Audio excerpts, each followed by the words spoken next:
Salve loucos e loucas do futebol! Você já sabe, este é o canal para quem curte curiosidades e histórias sobre o nosso esporte favorito. É só deixar o seu joinha, se inscrever e pronto! Bem-vindo ao Almanac da Bola! Em homenagem aos 50 anos da Copa de 70, completados agora em 2020, eu vou contar para vocês 50 curiosidades que tenho certeza pouca gente conhecia sobre esse ano em que o Brasil ganhou o Tri. Mas para isso eu vou precisar de 2 vídeos. Neste aqui vão as 25 primeiras curiosidades.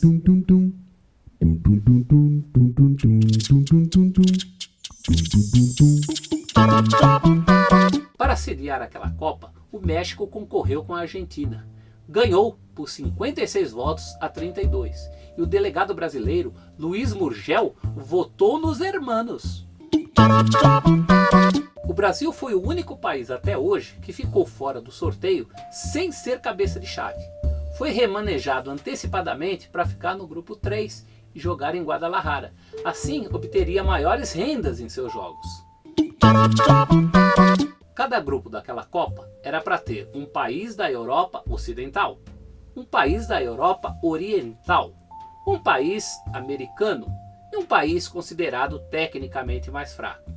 No entanto, aquela alocação do Brasil para o grupo 3 bagunçou um pouco as coisas. O grupo 2, por exemplo, acabou ficando com 2 países da Europa Ocidental, Itália e Suécia.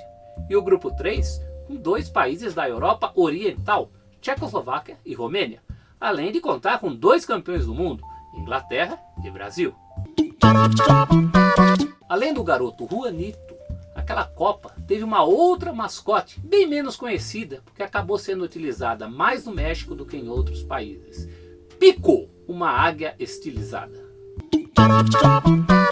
A Copa de 70 foi a primeira em que se utilizaram os cartões amarelo e vermelho. Poucos meses antes do início da competição, porém, um comunicado do comitê de arbitragem ainda falava na utilização de discos circulares e não dos cartões como a gente conhece hoje. Nos 32 jogos da Copa de 70, não foi mostrado nenhum cartão vermelho. A Copa de 70 foi também a primeira em que se permitiram as substituições de 2 jogadores por time. No jogo México 4, El Salvador 0, Borja foi substituído por Lopes e Lopes foi substituído por Basaguren. Basaguren se tornou assim não só o primeiro substituto de um substituto, mas também o primeiro substituto de um substituto a marcar um gol na história das Copas do Mundo. Ufa! Faltavam apenas 75 dias para o início da Copa, quando o técnico do Brasil, João Saldanha, foi substituído por Zagallo. Nas tradicionais casas de apostas de Londres, o Brasil era o favorito para ganhar a Copa. Pagava 4 libras para cada 1 libra apostada. Em segundo lugar vinha a Inglaterra, com 5 libras por 1 libra apostada. Na sequência vinham Itália, Alemanha Ocidental e Uruguai. Coincidentemente, esses 3 países foram o vice-campeão, o terceiro e o 4º colocados.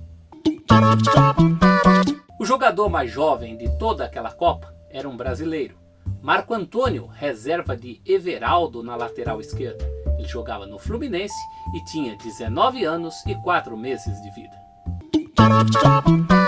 Pelé era o jogador mais bem pago da época.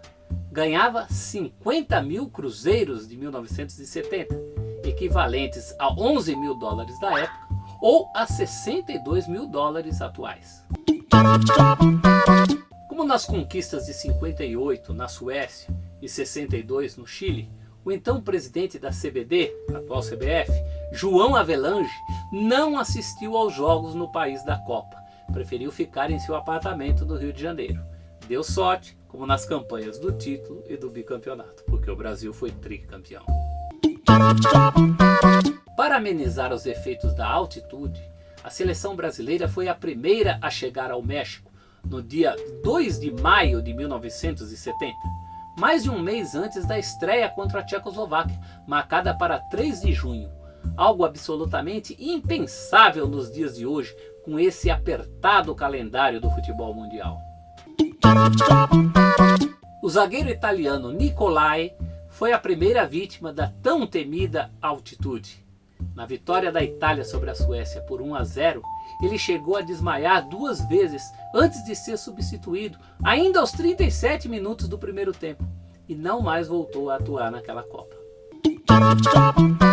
A Copa do Mundo de 70 foi a primeira transmitida ao vivo pela TV para o Brasil, mas devido aos altos custos do satélite, que eram cobrados por tempo de uso, as imagens apareciam quando os times já estavam em campo e iam embora assim que o juiz apitava o final da partida. Muita gente jura que viu a Copa de 70 em cores, mas a transmissão foi mesmo em preto e branco. As imagens até chegavam coloridas do México, mas não havia ainda no país aparelhos receptores capazes de captá-la com a cor. Em Porto Alegre, cerca de 3.000 torcedores assistiram ao jogo Brasil 1, Inglaterra 0, por aquele que é considerado o primeiro telão da história, pelo menos no Brasil. Media 3 por 4 metros e foi instalado no auditório Araújo Viana, dentro do Parque Farroupilha. A transmissão da Copa de 70 custou $915 mil por 11 partidas. 3 redes transmitiram aquela Copa: a rede de emissoras associadas, liderada pela Tupi, a rede de emissoras independentes, REI, da qual faziam parte Record e Bandeirantes, e a hoje já tão conhecida Rede Globo de televisão. Plim, plim. 3 empresas multinacionais se juntaram para pagar cerca de 3,5 milhões de cruzeiros novos, aproximadamente $1 milhão, para transmitir aquela Copa. A Gillette, uma empresa que trabalha com lâminas de barbear, a Esso, de combustíveis, e a Souza Cruz, de cigarros. 5, 4, 3, 2, 1, México. Minuto zero de uma sensacional transmissão da Copa do Mundo pela rede de emissoras associadas, Rede Globo de televisão e rede de emissoras independentes. Minuto zero. Esso, Gillette, Souza Cruz, juntas para dar ao Brasil a primeira Copa do Mundo ao vivo. Alô, alô, México! Como nos estádios mexicanos havia somente uma cabine de transmissão para as TVs do Brasil, cada rede teve que transmitir apenas 30 minutos de cada partida. Nas transmissões pela TV, a Copa de 70 marcou a estreia de 2 outras novidades para o Brasil: o replay dos lances e o slow motion, ou câmera lenta. Nem todos os brasileiros puderam ver aquela Copa pela TV. Os sinais foram retransmitidos para cerca de 100 de cidades, a partir de São Paulo, Rio, Belo Horizonte, Porto Alegre, Curitiba, Salvador e Recife. Calcula-se que cerca de 40% da população tenham visto a Copa do Mundo de 70 pela televisão. Além dos 6 jogos do Brasil, apenas outras 5 partidas foram transmitidas para todo o país entre as 32 daquele Mundial. O jogo de abertura, México 0, União Soviética 0.